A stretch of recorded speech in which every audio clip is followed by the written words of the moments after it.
everybody. Goodbye, children. Get up here. All the way. Oh,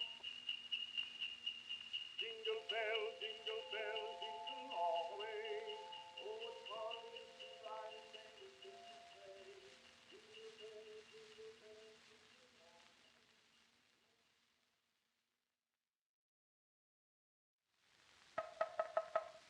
Hello. Hello. Hello, little folks. Do you know who I am? Just guess. Why, you've heard of me every Christmas. Who is it, you say? Hush, close all the doors, and I'll tell you a secret. I'm old Santa Claus. Perhaps you are surprised to find me hiding in this phonograph, for I'm right here inside. Well, I'll tell you all about it if you'll give me your word that you won't mention it to a soul. You've often seen pictures of Santa Claus, haven't you?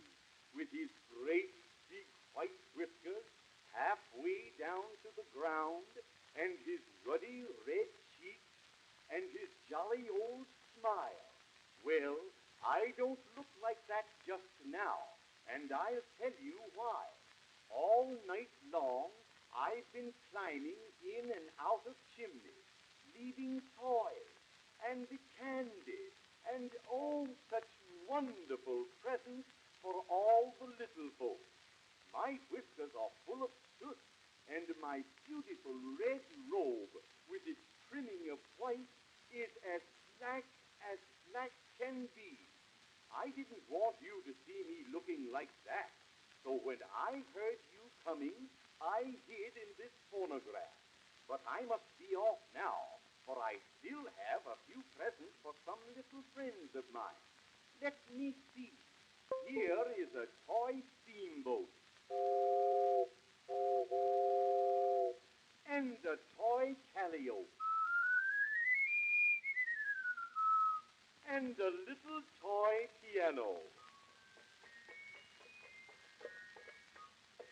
And now I wish you all a Merry Christmas and a Happy New Year. But before I leave, I'm going to sing for you my favorite song. Did you ever hear Santa Claus sing? Well, you're going to hear him now. Jingle bells, jingle all the way. Oh, what fun it is to ride in Santa's Christmas sleigh. Jingle bells, jingle all the way. Oh, what fun it is to ride in Santa's Christmas sleigh. Goodbye, everybody. Goodbye, children.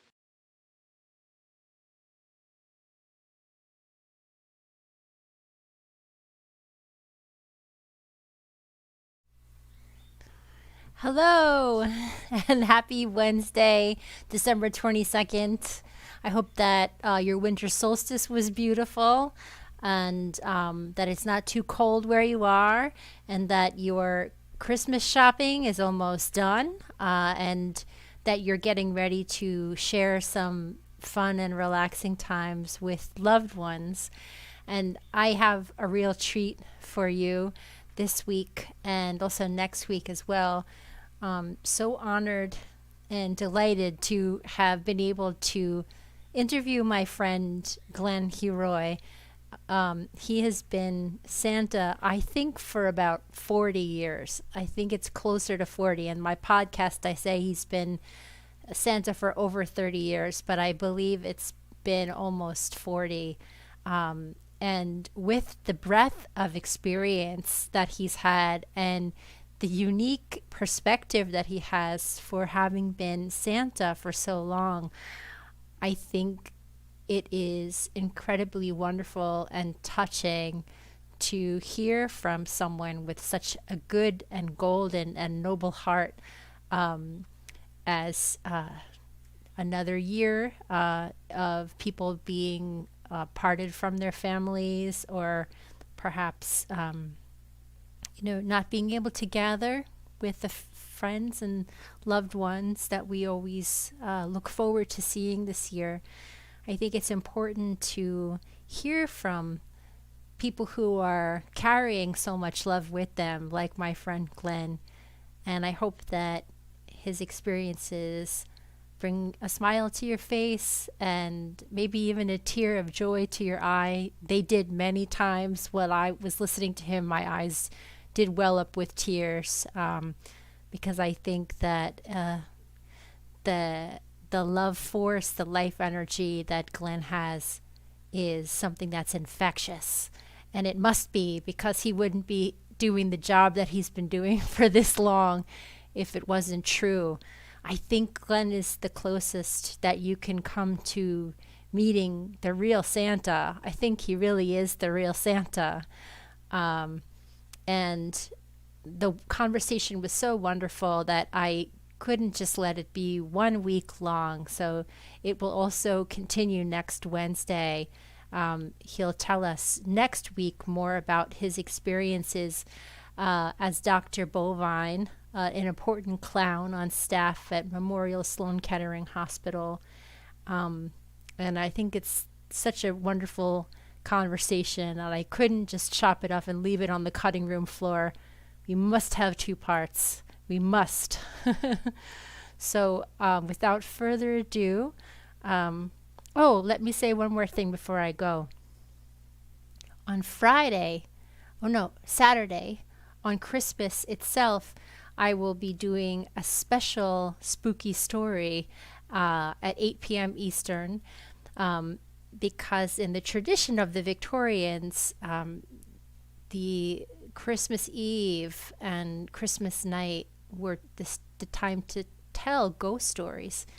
And I think it's fun to try to revive that fashion. So we will be broadcasting The Weird Violin, which is a short story written anonymously from 1892.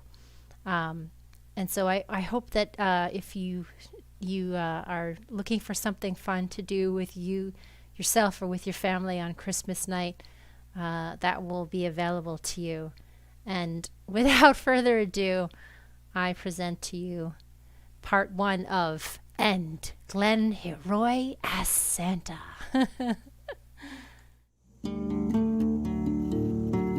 A liminal space is an in-between space. It doesn't exist all the time, and it doesn't exist for very long. Join me and my amazing guests as they teach us how to navigate through mysteries, graveyards, and the human psyche. I'm your host, Melissa B. On this week's episode, fussing over my beard. I couldn't get it right, gluing it on one day, and I was like, oh God, I wish it looked better. And my very, tough as nails, hard, intelligent, professional New York Jewish wife turned to me and said, it's not the beard that makes you a good Santa. It's your heart and it's the children. And that makes sense. Santa is a myth that we bring to life every year in the holiday season, and sometimes for Christmas in July. Every year, we introduce Santa to new generations of young people, and we get to experience what we deem as important through our telling of this myth of Santa. Are you good or are you bad? Will you receive reward or will you receive punishment? In America, the reward is material goods and the punishment is the lack of material goods. But as our guest today will tell us, Santa is more than this duality. Santa can speak very purposefully to children. In Glen Heroy's 30-year journey of embodying the Santa myth, he has told me that there are moments that he's realized that a child has been waiting a very long time to whisper something to him. Fascinatingly, interestingly, unsurprisingly, Glen is also a clown, a character actor and a celebrity impersonator, and I'm reminded how the clowns were often the priests. Santa comes from the frozen north, the place of our ancestors. It's too cold for human mortals to live there. Santa is immortal and preternatural, a messenger of a liminal space who comes to us at a liminal time to remind us to reclaim our most important values, to be compassionate, to be hopeful, to be loving, and to help those all around us. And perhaps that's why our guest today is also a teacher. He teaches Santas all over the country how to be Santa. Listen now to our conversation. As I approach portraying, becoming Santa Claus once a year, people ask me, what's your approach to being Santa? And I say, I play Santa as a woman. And when I'm teaching good old boys down south or doing a workshop, a lot of people can't wrap their brain around when I walk in a room as Santa. I'm very rugged and very broad, and I'm a strong looking Santa who looks like he walked out of a storybook. And I think of the most benevolent grandmother who has complete patience and supports your thoughts and encourages you and has nowhere else to be but make you feel loved. And in that connection, I'm just the greatest grandmother. And it's helped me so much to approach it that way. So it's not about rack and stack and sit on my lap and pose for the picture and what would you like? Oh, next. And a lot of times that's what I'm hired to do, is pose for a picture, be an animated cardboard cutout. And I'm so removed from the poetry of what Santa can be. It's a weird balance. I know I know I wear the same Santa suit and beard that I would at a halfway house for single moms who are recovering and are in this group home, and Christmas is in a common room, and it's a sheet cake and some pizza, and the kids are just holding on to me. And later that night I'll go to the swankiest country club, and one I'm donating my time, and the other I'm making $500 to put the beard on, and $500 an hour, because that's what I'm worth. And I can't condemn the people at the country club, and certainly not the children, because they're born into a privilege, and but just the two worlds are so far removed, and yet I'm that same Santa Claus. I don't alter how I am with either one, and I'm speaking to different facets of society. And I was watching a Christmas, you try to see what's out there, and you try to see what the new Christmas movies are and how Santa's being portrayed. And I saw a recent film, and it didn't resonate with me at all. It's gotten so far removed from how I portray Santa Claus. It was a more manic Santa Claus. It was more, judgmental, angry, can't you see? It's like this kind of Santa Claus that I doesn't speak to me. And that's great, because he does speak to a huge amount of society, but just not to me. And I felt like if I portray, say, Elton John, and I'm doing a gig as Elton John, and people are taking pictures and recording it. And I look at it, and then I see someone else who plays Elton John, and they don't sing as well, or they have a wig that doesn't look as authentic, and they don't put the gap in their teeth. I always feel like that bad Elton John is making me look better. But in the world of Santa Claus, a bad Santa doesn't make me look better. It kind of just brings down the whole potential of how beautiful and magical and important it can be. Where, they talk about the devil in the details, and it really is there. There's that poem by, I think it's an Emily Dickinson poem. I was working Chelsea markets, just kind of pacing back and forth for a few hours as Santa Claus. Mm-hmm. And people come up and take pictures, and they would pose with me, and I'd talk to them and visit with them. And this man in a wheelchair who was very bent over, very old man, couldn't sit up straight or look up, and was in a wheelchair. He reeled over to me, and he lifted up his head, and he said, "I'm reminded of an Emily Dickinson poem. While looking at you, would you like to hear it?" And I said, "Well, of course." And he said,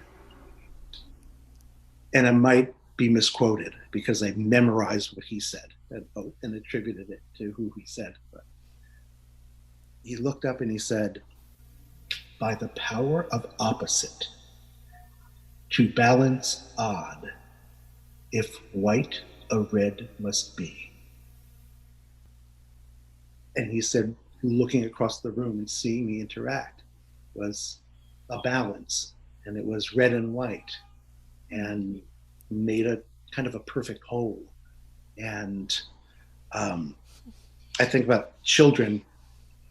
They're not going to look at my belt and see that it's engraved with little tiny holly berries, and my belt buckle says "believe" and has a reindeer jumping over it, or that I have SC on my cuff embroidered. I don't have any of that, but many Santas do, and they feel that's what makes them a good Santa.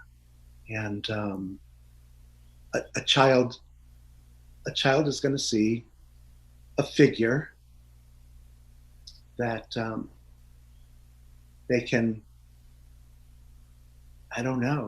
entrust their wishes and dreams to. And they happen to be wearing these colors, and happens to have a beard. And I was once fussing over my beard. I couldn't get it right, gluing it on one day, and I was like, "Oh God, I wish I looked better."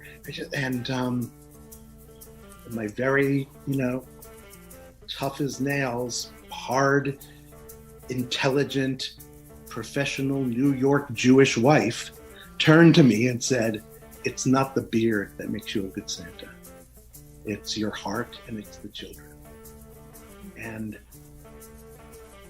that makes sense. My goddaughter was in town recently, and I was doing a tree lighting, and she came by, and we snapped a picture. And I tried to find the last time she saw me as Santa. And I went through a bunch of old pictures, and I found a picture of her when she was 12, and she's in her late 30s now. And when she's 12, she's sitting on my lap as Santa in Macy's on 34th Street. And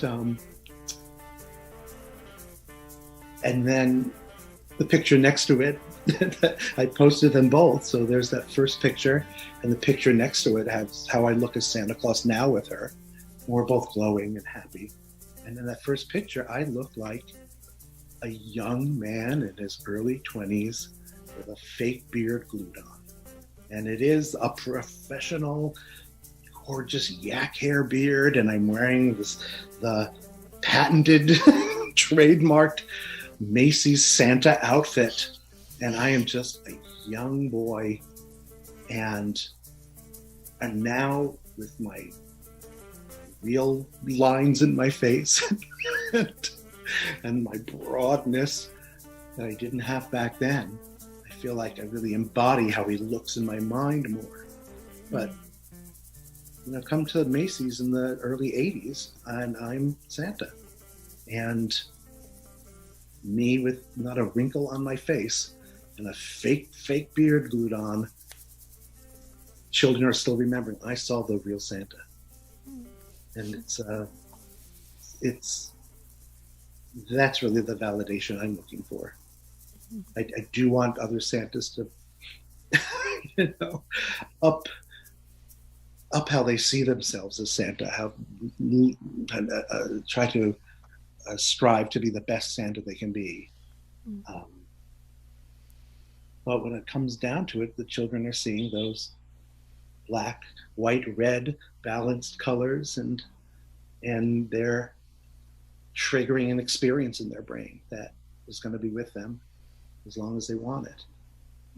And whether the beard didn't curl just the right way that day,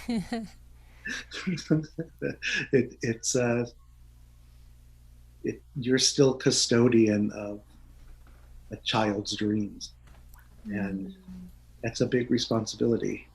And I could get lost in that, in the responsibility of it, and forget that it's just about me connecting with the child and saying, so good to see you. Thank you for being good this year. Santa really appreciates that. What would you like Santa to bring you? That's the real part.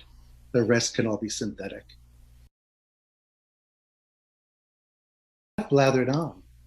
Oh, it's so moving. I don't even know if I don't even know if I can say anything because I'm just completely dwelling in my heart listening to. Oh, that's great. I do. I guess I wax poetic because it's so important to me. Yes. I started in 1981. I was in New York City. I was living in Hell's Kitchen. I was kind of an illegal squatter, kind of a sublet, in a very rough building in a rough little block in Hell's Kitchen, and didn't have a telephone, and was doing children's theater and playing Robin Hood, and the guy playing Little John said, "What are you doing after this?" I had no idea. I just knew I was making $25 a show and all the free hot dogs I could eat doing children's theater with him. And he said, well, I work at Macy's Santaland, and I had no idea what that was. So why don't you get hired as an elf? You can work the cash register as an elf in Santaland and make some money. And I'm too tall to be an elf. What are you talking about? No. It's just a bunch of actors who dress up. And Santa Claus is there. And I went in and I saw, some really beautiful moments happen.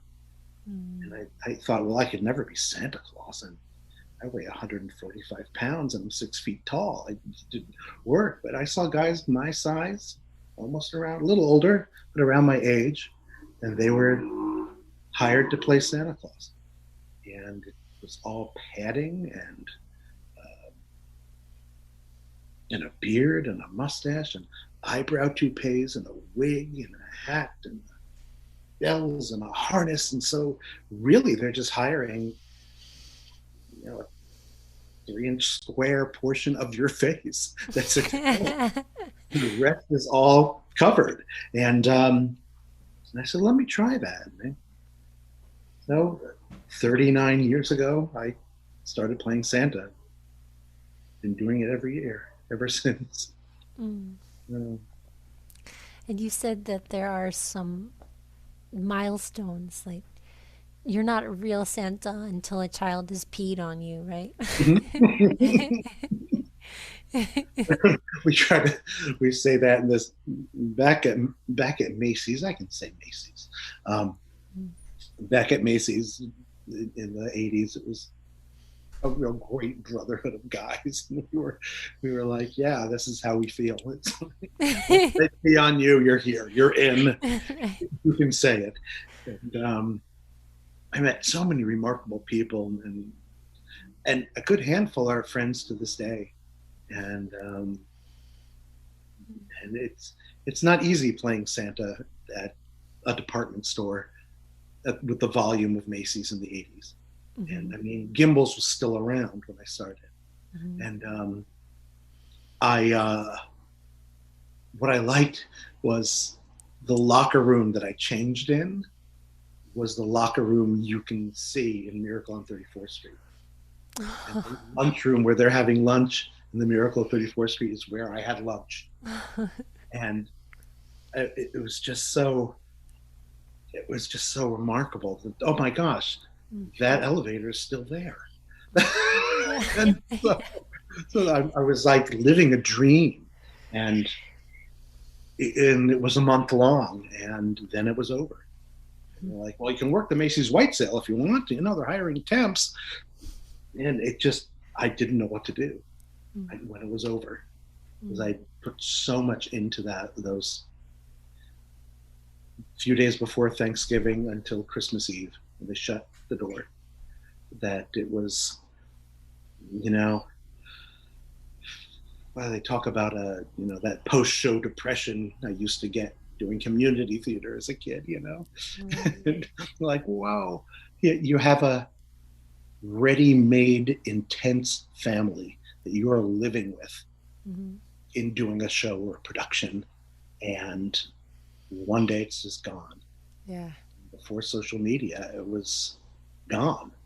And you'd have a few phone numbers and run into a few people and maybe see them at an audition, but that intense family doing the show, and then this intensity about being Santa Claus, and the other actors who were there, and we're all portraying the same part. It really kind of was a bonding thing, and to have it just stop, and then you're just kind of in Manhattan at 20 years old, and everything's cold and it's dark out because and where's that intense family that just got together to ignite this feeling for other people. And it's, I don't get that post-season blues now. I usually get a cold, but it's something I remember. I remember what the training was like. I remember what it was like the first time I put on a Santa outfit and looked in the mirror and saw myself and thought, wow, I can convincingly portray this. And I get to feel that every year.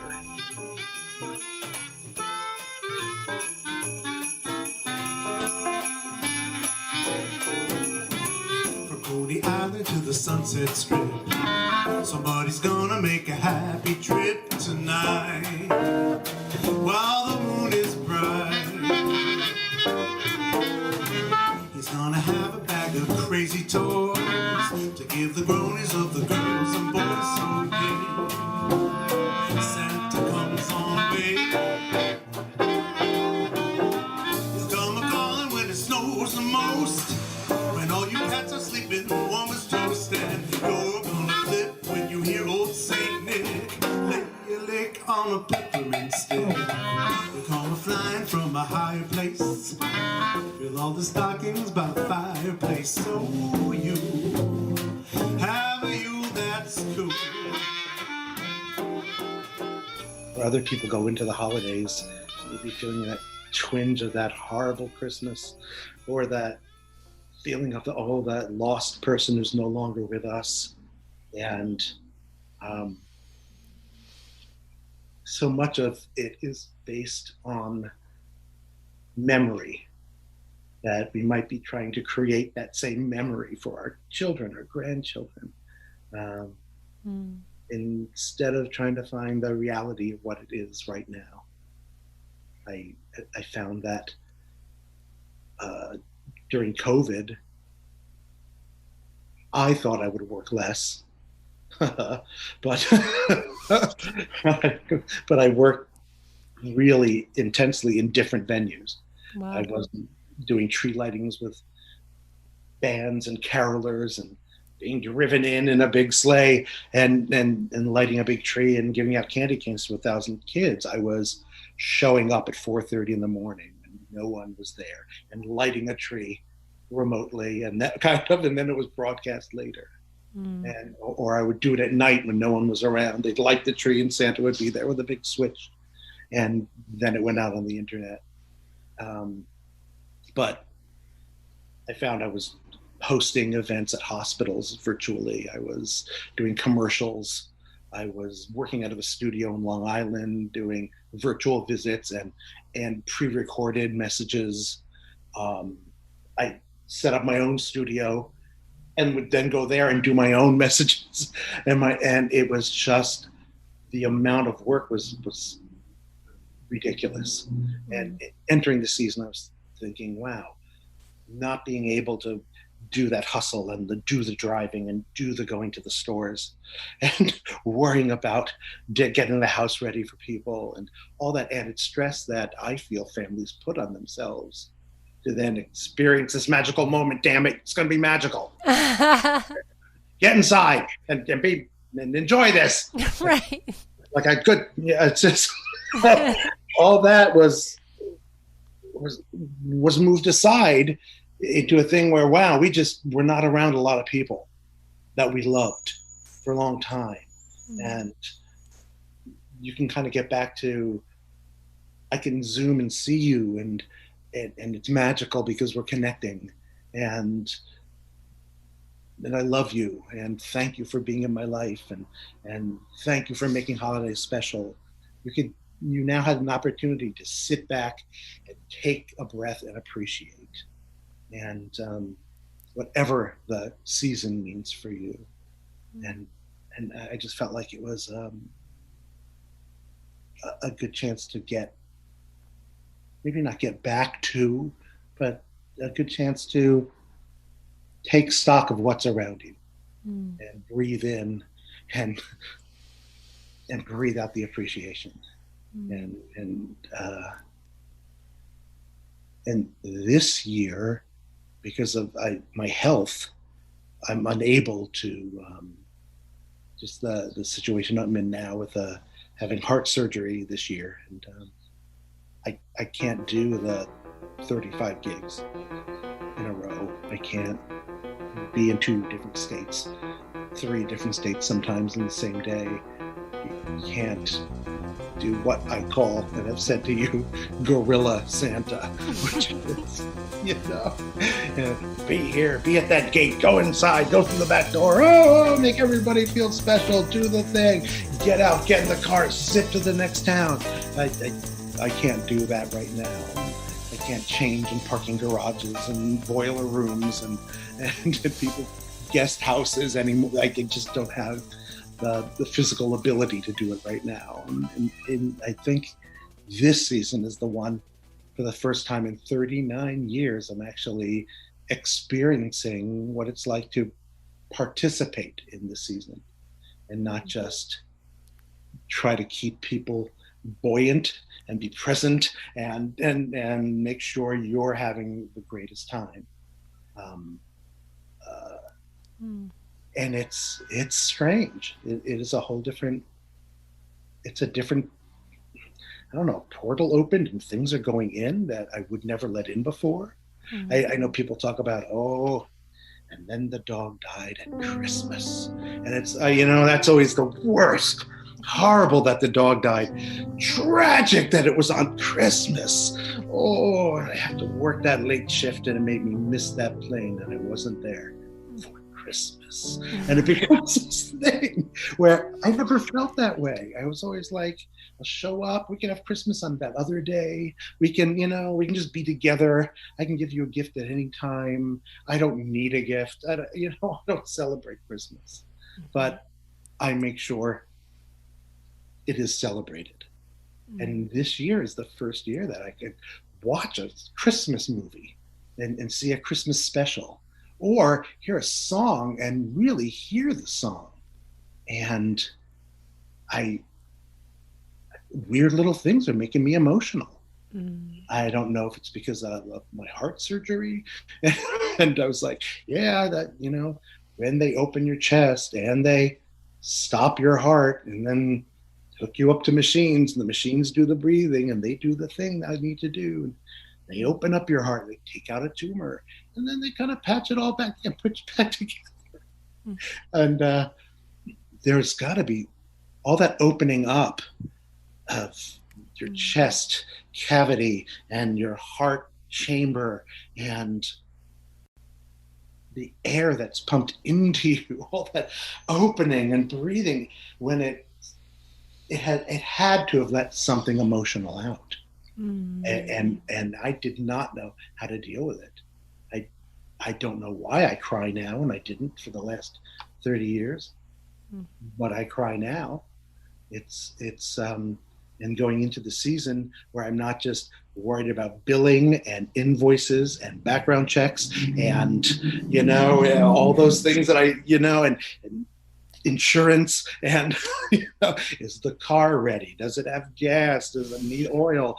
All those things, those variables of dealing with the public and dealing with agents and party planners and clients, that being scaled down to a mere 30% is what I'm doing this year. It's allowing me to, to really participate in what the reality of this holiday is for me right now. When I started as Santa, it was good people went to church. I want to be a good person. And I feel so guilty that it is not working for me. And I must be a bad person because it's not working. And why is my life really bad when I am a good person? And I'm trying my best. Well, I guess I'm not a good person because this person is judging me and saying me I'm not. That's how I started Santa. That was my mindset. Yeah. Now, after reading and learning and educating and experiencing, I have a different way of looking at my life, at the world, at spirituality, what love represents. It's a whole different world. I remember a Santa at Macy's had a lesbian couple sit on his lap, and they were adults, and he said, "What do you want for Christmas?" And one of the ladies said, "I already have everything I need this Christmas because of this woman. This is all I want, is to be with her." And Santa turned and said, "Thank you, I'm a kindred spirit." And I was so taken aback by that, because I was raised that Santa was a white man who had a wife and lived in the North Pole. I didn't realize that Santa was a spirit of love. And Santa, the way Santa can talk about a Power Ranger to a child. Like, what would you like? I'd like a Power Ranger. Really? Which one? The Red Ranger? Oh, really? Red's my favorite color.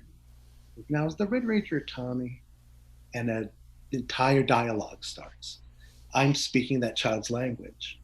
I'm the conduit to provide for this child. That's Santa telling this couple that he was a kindred spirit, was allowing love to pass through him without judgment. And I thought that was so beautiful. And that's the Santa I want to be. I want to be the Santa that can hold his own in a conversation about the Grinch, but also allow people to feel like, no, you can come here too. Let's talk to you. What's your holiday like? when I tell people about playing Santa, what do I say when they ask me? When a kid asks for something and I can't get it, you know, I'm not bringing it. I can't guarantee it. And I the thing I teach when I teach Santa is say what you would want to hear. You know, say what you'd want to hear as a kid. And well, have you been good? Yeah. Or I tried to be good. Well, that's really all that matters. I don't like Santa, you know, see you when you're sleeping, knows when you're awake. Can be attributed to being a very scary stalker. And I see it just like, oh, this man cares about me. You know, the reason I check in is because I care. And if you've been good or been bad, been naughty, been nice, I don't care. I said, it's like GPS. Please turn on 4th Street, and you miss it, the GPS is just going to say, please turn on 6th Street. It's not going to say, what is wrong with you? You're supposed to turn on the 4th Street. The GPS doesn't care. If you're naughty, then the name of the game is, if you're naughty, we don't get you the stuff. If you're nice, good things happen. You get some stuff. It's really that kind of cut and dry. Personally, I don't care. It's your growth. You know, I will support whatever. If you want to not be nice, then don't be nice. You know, but if you are nice, it's really going to make me happy. And you know, if Santa wants to know what you want, how can I reward you for this niceness? And instead of judging you, a parent, family came in, and the parent said to me as the boy sat on my lap, tell him, Santa, tell him that you're not going to bring presents because he wets the bed. Tell him that until he stops, you're not going to bring presents. And I said, this is really serious. I think I need to talk to him alone. And can all the parents move over there so I can have a private moment? And they do. And I turned to the kid and I said, don't worry. I wet my bed too when I was your age. Something we grow out of. And you don't have to worry about it. But that's not what's important. What's important is, what would you like for Christmas? And then pull the parents back. Well, we've covered that. Don't you worry. And they moved on. I can't imagine, you know, the Old Testament Santa. You will do this thing. I can with the flowy hair. It's what? You have a choice to make Santa anything you want for your family. You know, there's a book about Santa and Santa is a black man with a white husband, and it's a great book. Santa is. Why not have Santa be non-binary? Why not? If you're in a family that is celebrating a holiday and you have non-binary people living there, why not? I worked in a circus when I was really young. When I was 12, I was a clown in a circus, and it was my first paying gig. I remember they handed me after a month, they handed me a $100 bill, and I'd never seen money like that before. It was just incredible. So it was in the late 60s, early 70s. It was 1974, maybe, and I was 12, and I got hired to be in this little circus, and we'd travel around in the tent, and then in the winter we'd get little shows in arenas and things, and during the holidays, Santa Claus would come to the ring afterwards, after the show, and hand out candy canes, and inevitably the Santa suit that traveled with the circus go on some technician, and he would come out. And there was this follow spot operator in the 70s who was just like, yeah, man, I'll do it. That sounds cool. And he came out and he said, you know, why does Santa have to be white? He could be black. So he started taking like the shoe black you would use for a clown's beard and just started painting his face with it. And he painted half of his face black and half of his face white, with clown white. And then he put black polka dots in the white and white polka dots in the black, and then put the Santa stuff on. And went out and handed out candy canes at the end. And granted, it's a circus, so why not have a polka dotted Santa Claus? But his outlook was like, why can't Santa look like this? And I was like, what is he doing? Again, at 12, Santa was that white man with blue eyes, which I don't have. And then I saw all the children.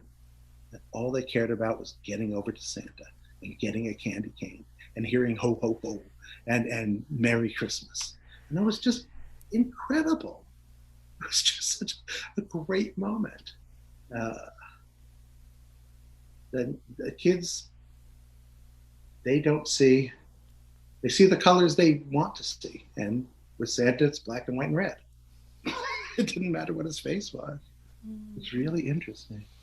It's in tarot we study the colors, and white is purity of intention, and red is vitality and passion to carry the purity of intention through from something which is conceptual into something which is active, and black is pregnant nothingness, and it's waiting for form to emerge or form to dissolve. And that's where Santa comes from, and that's where he goes, and that's what he represents, and that's what he's bringing. Those colors are a sacred combination, and often depicted together, especially the white and the red, in the sacred art of the tarot, which is really just a record of Western esoteric philosophy and spirituality. But there's a lot in those colors, that Santa also doesn't look like anybody else. He's never looked like, nobody's ever worn that costume. There wasn't a time in the 1800s where all of the men were walking around looking like that he's something that we needed to create a folkloric character. We needed some way of having a motherly father. We needed some way of being guided to these positive qualities of, he's jolly, he brings laughter, he brings toys for all of the children. And we can all, even though when we're little we're afraid because he is so different looking, and you put the baby on Santa's lap, the baby cries because the baby has no idea. It's like you might as well put the baby on the lap of a giant flamingo or something. It's like a strange character to them. But we learn as we grow that we can trust Santa, and we can tell.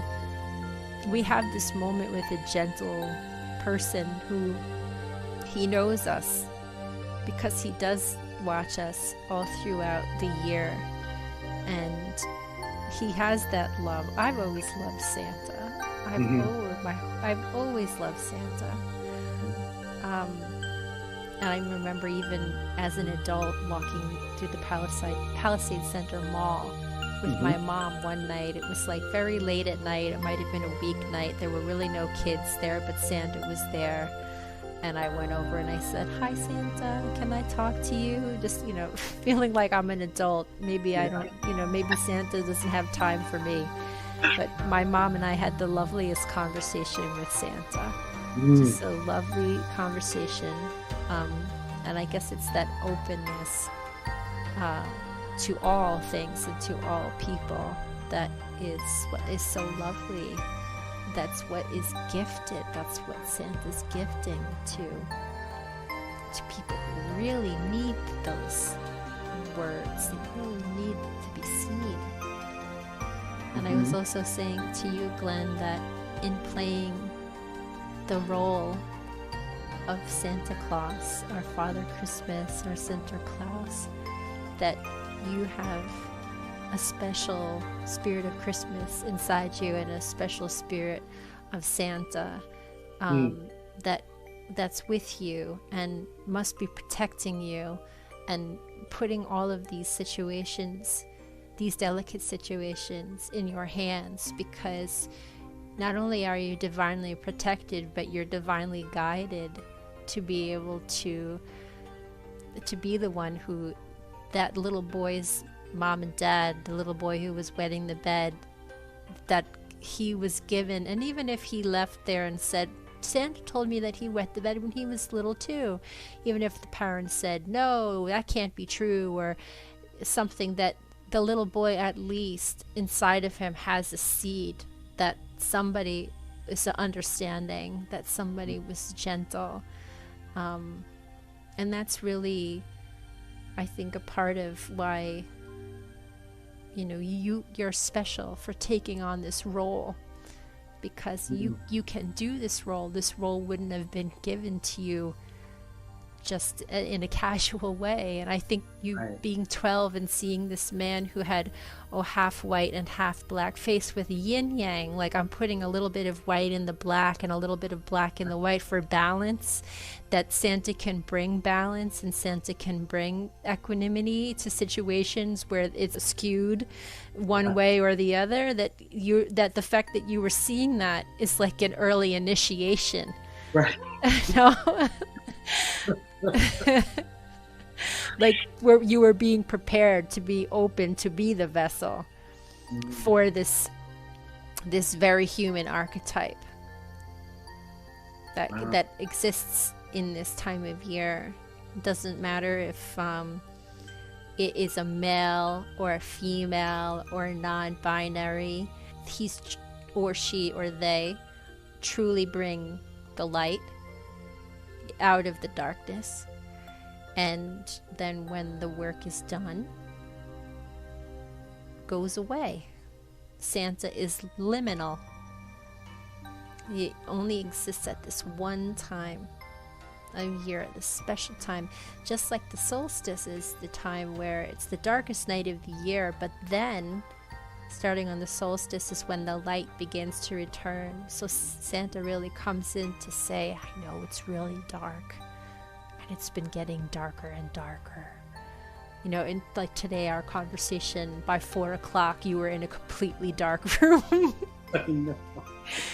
But then Santa is like this candle or like a beacon, the lighthouse that keeps the ship from crashing on the rocks for all people who are looking for that guidance. Glen and I have had such a wonderful conversation. Tune in next Wednesday for part 2. And coming up this Friday, which is Christmas night, tune in for a special spooky story in the tradition of the Victorian scary stories on Christmas night. Christmas is my birthday, and this special episode coming up on Friday is my gift to you. Thank you so much for listening.